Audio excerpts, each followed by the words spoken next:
Ndugu wananchi wa mkoa wa Arusha, mkoa wetu ni miongoni mwa mikoa ya Tanzania ulionufaika na kujipambanua kwa fursa mbalimbali zikiwemo fursa za mikutano. Mikutano kwetu hutuletea wageni na wageni hutuletea uchumi unaogusa katika sekta mbalimbali. Itakumbuka mwaka jana, mwaka 2024 Agosti, Daktari Samia Suluhu Hassan alichaguliwa kuwa mwenyekiti wa asasi za ushirikiano wa siasa, ulinzi na usalama wa nchi wanachama wa SADC. Na nafasi hiyo inampelekea mkuu wetu wa majeshi CDF Jacobo kuwa mwenyekiti wa wakuu wa majeshi ya nchi wanachama wa SADC. Na kwa namna kipekee kila mwaka huwa kuna mikutano, na mkutano wa 33 wa mwaka huu bahati imetudondokea wana Arusha unafanyika katika mkoa wetu wa Arusha.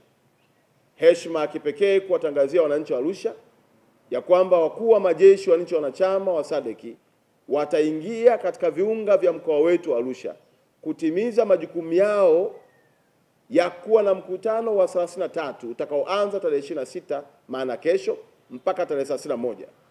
Mkutano huu ni mkutano wa kawaida, watapata nafasi ya kujadili mambo kadha wa kadha ya ulinzi na usalama katika ukanda wa SADC. Na baada ya jukumu hilo watakuwa na shughuli zao katika viunga vya mkoa wetu, ikiwa ni sehemu pia ya kuchachusha sekta yetu ya utalii. Naombe wananchi wa mkoa wa Arusha, mtakapowaona wanajeshi hawa katika viunga vya mkoa wetu, msiona hofu yoyote ile. Ni askari wa majeshi ya nchi wanachama wa SADC, wanatimiza majukumu yao ya kulisimamia na kupanga mipango ya kuhakikisha SADC inabaki kwa salama.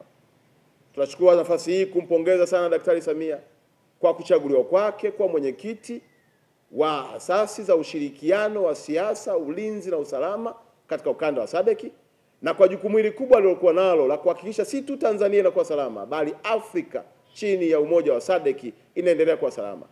Tunamwombea Daktari Samia ambaye ni amiri jeshi wetu mkuu, lakini pia tunamwombea mkuu wetu wa majeshi ambaye ni mwenyekiti wa kikao hicho, ya kwamba kikao kiende vyema, na wanapojadili mustakabali wa amani na utulivu katika nchi za SADC, basi Tanzania tuendelee kuwa vinara.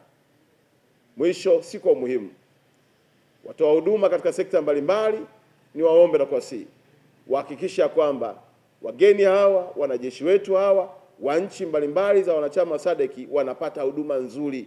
Wakihudumiwa vyema watarudi katika nchi zao, watashawishi mikutano mingine ije katika mkoa wetu. Na kadri tunavyozidi kupata mikutano katika mkoa wetu, tunazidi kujenga uchumi wetu, si tu uchumi wa mkoa bali uchumi wa mtu mmoja mmoja. Uchumi ndio kila kitu, lakini hatuwezi kuwa na uchumi imara kama hatuna amani.